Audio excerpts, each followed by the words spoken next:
ओम श्री परमात्मने नमः। आज हम दूसरे अध्याय का वाचन करेंगे।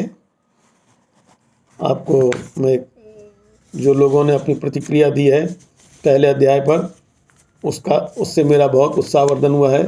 मेरे मित्रों ने और मेरे रिलेशंस ने ये अनुरोध किया है कि हम यंगस्टर्स में विशेष रूप से, क्योंकि मैंने वरिष्ठ नागरिकों को और बच्चों के लिए ये सोचा था कि उनका इससे ज़्यादा लाभ होगा, क्योंकि उनको पढ़ने की ज़्यादा फुर्सत नहीं मिल पाती है या नहीं पढ़ पाते हैं, तो वो सुन लेंगे। लेकिन नवयुवकों ने भी ये आग्रह किया है कि नहीं साहब, हम भी बहुत अच्छे से इसको सुनेंगे।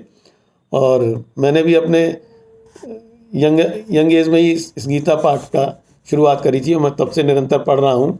अब मुझको ये ऐसा लगा कि अब इसको पढ़ने में शायद दिक्कत हो, तो मैंने कहा सुनने का भी कार्यक्रम वीडियो के मार्फत मैं इसका बना लूँ।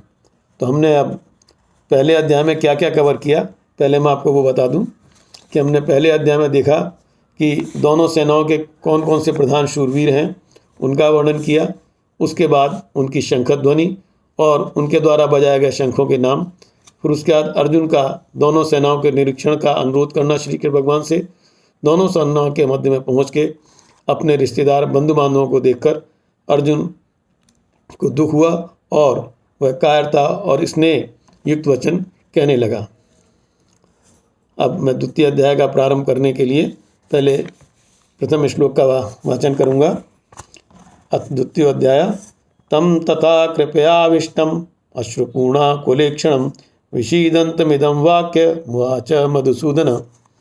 शोक से युक्त दुखी देखकर, आंखों में आंसू भरे हुए अर्जुन को देखकर मधुसूदन ने कहा, हे अर्जुन, इस युद्ध स्थल में युद्ध प्रारंभ के समय तुम्हारे हृदय में ये अज्ञानता के विचार कहाँ से आ गए? ये विचार श्रेष्ठ पुरुषों के आचरण में नहीं होते हैं, ना ही ये कीर्ति को बढ़ाने वाले हैं और ना ही स्वर्ग को देने वाले हैं। अपने हृदय को निर्बल न होने दो, नपुंसकता को मत प्राप्त हो। तुच्छ हृदय की दुर्बलता को त्याग कर तुम युद्ध के लिए खड़े हो। किंतु अर्जुन ने कहा, हे मधुसूदन, गुरु द्रोणाचार्य और पितामह मेरे लिए पूजनीय हैं। इन पर मैं बाणों से कैसे युद्ध करूंगा? इनको मैं मारकर धन, राज्य सुख, काम सुख कैसे भोगूंगा? ये सुख स्थायी नहीं है।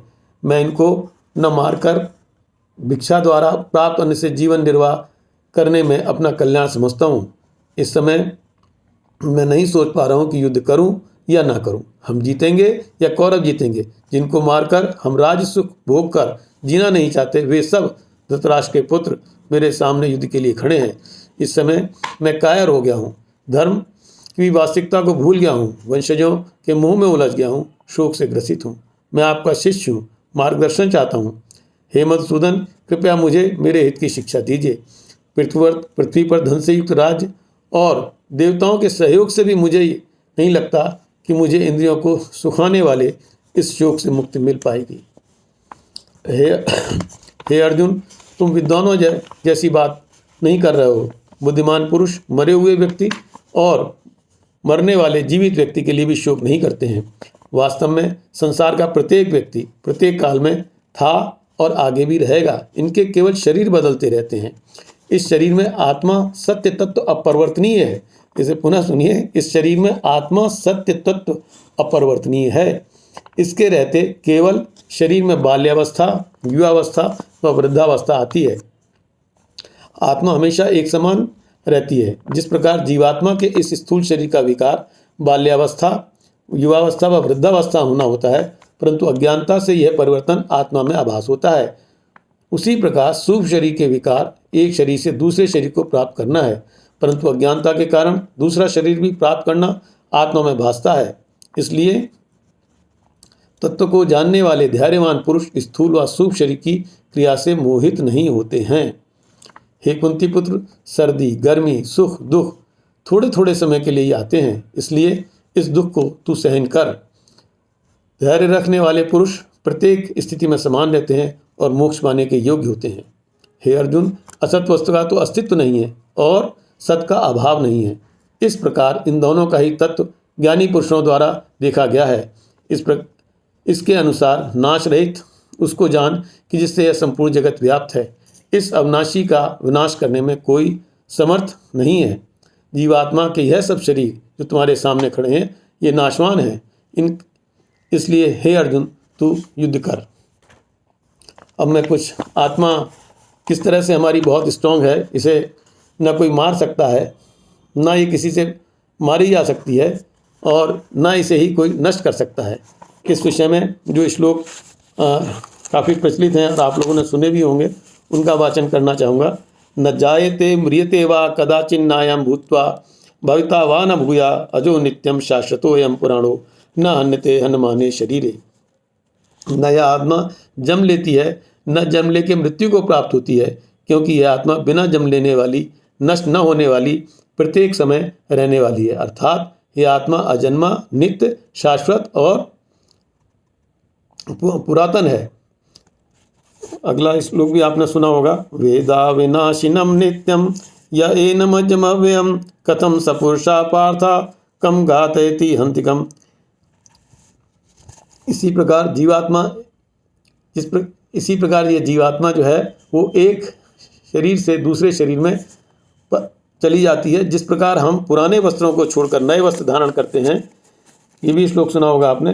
वासांसि जीर्णानि यथा विहाय नवानि गृह्णाति नरो पराणि तथा शरीराणि विहाय जीर्णा न्यानि न्यानि स्याति नवानि देहि।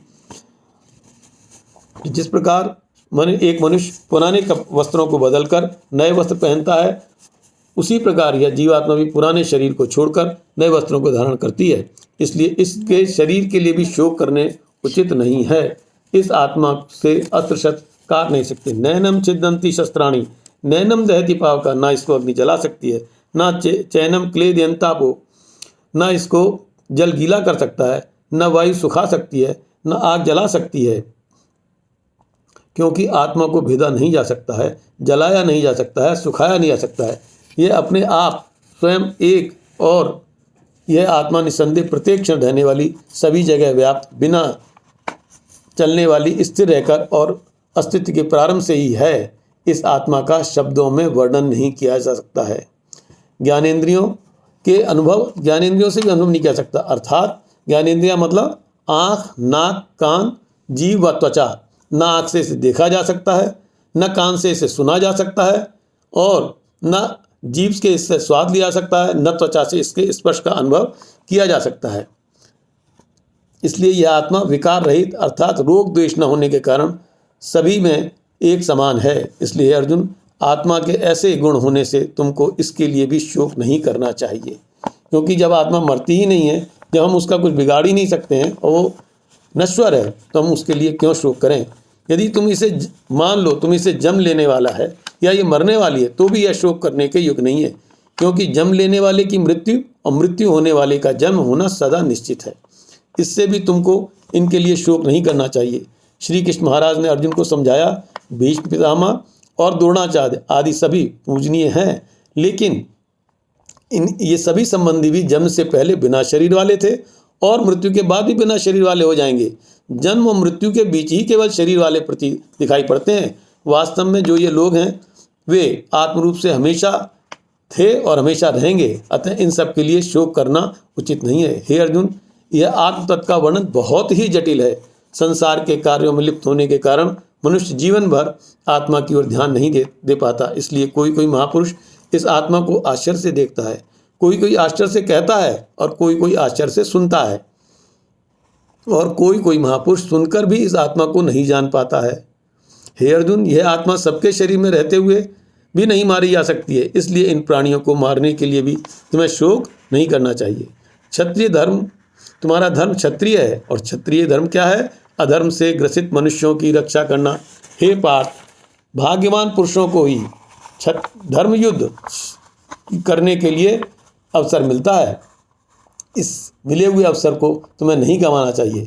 क्षत्रिय धर्म के लिए धर्म युद्ध से बढ़कर कोई भी कल्याणकारी कर्तव्य नहीं है। यदि तुम धर्मयुक्त संग्राम को नहीं करोगे तो अपना धर्म तो खोगे, अपना यश भी खोगे और पाप के भागी बनोगे। क्योंकि तुमने जो धर्म तुम्हारा था उसको नहीं निभाया। बहुत काल तक होने वाली तुम्हारी कायरता का लोग वर्णन करेंगे, और यह कायरता के शब्द तुमको मरने से भी बुरी स्थिति में ला देंगे। तुमको जो लोग माननीय समझते हैं और अपना रक्षक मानते हैं, उन्हीं वही महारथी लोग तुमको धर्म उससे डरा हुआ समझकर बाद में तुम्हारी निंदा करेंगे और अपशब्दों का इस्तेमाल करेंगे, जो तुम्हें इससे बड़ा दुख और क्या होगा। जो तुम्हें अपना रक्षक समझते थे, वो लोग जो है तुम्हारी निंदा करेंगे तो तुमको बहुत दुख होगा। इसलिए क्षत्रिय होने के कारण भी धर्म के लिए युद्ध करने पर यदि तुम्हारी मृत्यु होती है तो तुम स्वर्ग को प्राप्त होगे, और यदि इस धर्म युद्ध में तुम्हारी जीत होती है तो इस पृथ्वी पर राज सुख भोगोगे। इसलिए तुमको युद्ध करने का निश्चय करके खड़े होना चाहिए। यदि तुमको राज्य का सुख और स्वर्ग प्राप्ति की इच्छा ना हो तो भी लाभ हानि, जीत हार, दुख सुख को समान समझकर इस धर्म युद्ध को करना चाहिए।